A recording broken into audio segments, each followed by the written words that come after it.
ujian aku sebelum HKBP sehatopan. Horas.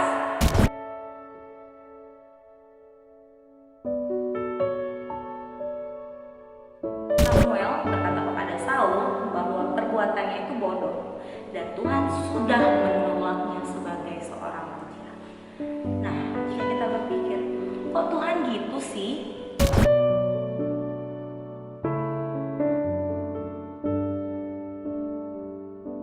Atau saya sudah melayani Tuhan di dalam minggu-minggu lainnya?